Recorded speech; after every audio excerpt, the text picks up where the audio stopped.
आर्यन ने ये बात बोली ही थी कि सभी गांव वालों के चेहरे दहशत से पीले पड़ गए और वो लोग बड़ी फुर्ती से वहां से चले गए। इन्हें क्या हुआ? वैसे तुमने घूंघट वाली औरत की बात हमें तो बताई ही नहीं। अरे बेवकूफ है ये सब, और औरत वाली बात इतनी इम्पोर्टेंट नहीं थी कि बताई जाए। आज रात में वो सब जगे हुए थे। आधी रात के बाद आर्यन को फिर से दरवाजा खटखटाने की आवाज सुनाई दी। आर्यन दरवाजा खोलने चला गया और उसने जैसे ही दरवाजे को खोला उसने देखा घने कोहरे के बीच वही औरत खड़ी हुई थी जो लंबा सा घूंघट डाली हुई थी। अरे तुम कल भी आई थी ना? कल अचानक कहाँ गायब हो गई थी? और तुम्हारा नाम क्या है? मेरा नाम लाजवंती है।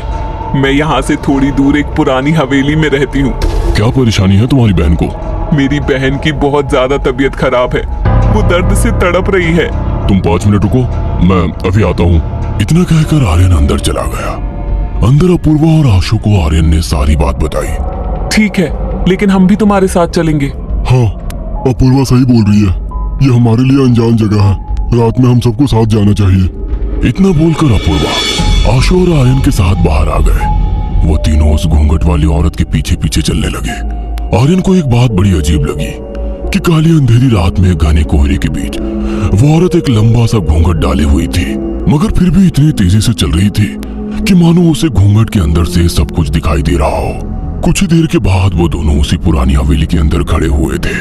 उस हवेली के एक कमरे से मोमबत्तियों की रोशनी आ रही थी। वो तीनों उस कमरे की ओर चले गए। उन्होंने देखा एक चारपाई पर एक औरत लेटी हुई घूंघट डाले दर्द से कराह रही थी और उसके इर्द गिर्द कुछ औरतें उसे घेरे हुए बैठी थी और उन औरतों ने भी अपने चेहरे पर लंबे लंबे घूंघट डाल रखे थे।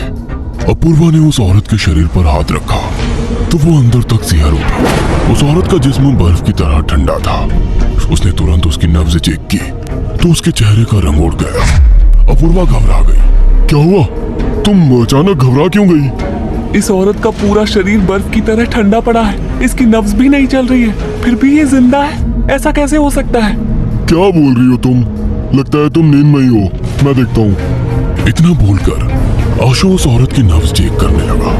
हाथ पकड़ते ही आशु का चेहरा उतर गया। तभी अचानक वो स्त्री चारपाई से उठकर बैठ गई और उसने आशु का गला पकड़ लिया। आर्यन भी हड़बड़ा गया। अपूर्वा लाजवंती की ओर देखकर चीखती हुई बोली, कौन हो तुम लोग? ये सब क्या हो रहा है? आखिर तुम हमसे क्या चाहती हो? प्लीज आशु को छोड़ दो। लाजवंती ने अपना घूंघट जैसे ही ऊपर उठाया, अपूर्वा के गले से चीख निकल गई। लाजवंती का चेहरा पूरी तरह से सड़ा हुआ था और उसकी आंखों की पुतलियां गायब थी। देखते ही देखते उन सभी औरतों ने अपने चेहरे से घूंघट उठा लिया। उन सबके चेहरे बेहद भयानक थे। कुछ ही पलों में उन औरतों ने आर्यन और आशु की आंखें फोड़कर उसे चीर फाड़ कर रख दिया। अपूर्वा वहां से चीखती हुई भागने लगी। रास्ते में उसका शरीर एक औरत से टकराया। मुझे बचा लीजिए, उन सब ने आशु और आर्यन को बड़ी बेदर्दी से मार दिया, वो लोग इंसान नहीं है। अपूर्वा एक औरत से टकराई थी जिसके चेहरे से तेज झलक रहा था। उसके पीछे गांव वाले और मुखिया भी था जिनके हाथों में मशालें थी। मुखिया ने उस औरत से कहा, ठाकुराइन इन शहर के लोगों को समझाया था मगर ये नहीं माने। इनकी गलती नहीं है मुखिया, गलती तुम गांव वालों की है। तुम्हारे ही गांव के उन 2 चोरों ने उस दरवाजे को खोला था जहां सदियों से लाजवंती की आत्मा कैद थी। आखिर ये लाजवंती कौन है ठाकुराइन, और ये गांव के लोगों को क्यों मार रही है?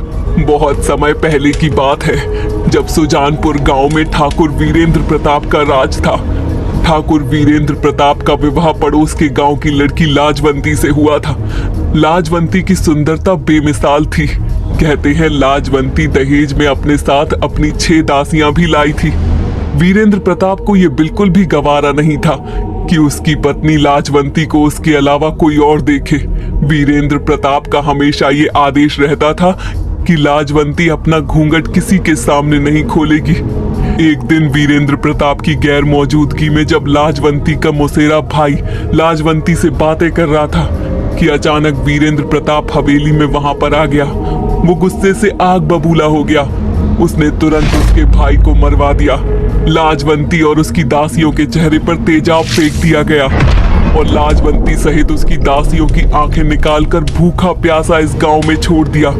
लाजवंती ने मदद के लिए गांव का हर दरवाजा खटखटाया, पर किसी ने उन सब की मदद नहीं की। अपने ऊपर अत्याचारों को लाजवंती सहन ना कर सकी और उसने कसम खाई, जब तक वो ठाकुर वीरेंद्र प्रताप के खानदान के एक एक सदस्य को नहीं मार देगी, तब तक उसकी आत्मा को सुकून नहीं मिलेगा। लाजवंती की मौत के बाद ठाकुर वीरेंद्र प्रताप की रहस्यमयी हालत में मौत हो गई। धीरे धीरे करके ठाकुर वीरेंद्र प्रताप के खानदान के लोगों की मौतें होने लगी।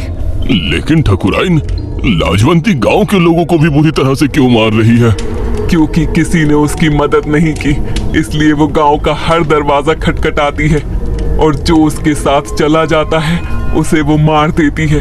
ठाकुर वीरेंद्र प्रताप के वंशजों ने अपने कुल के साधु बाबा से लाजवंती और उसकी दासियों की आत्मा को हवेली के कमरे में कैद करवा दिया।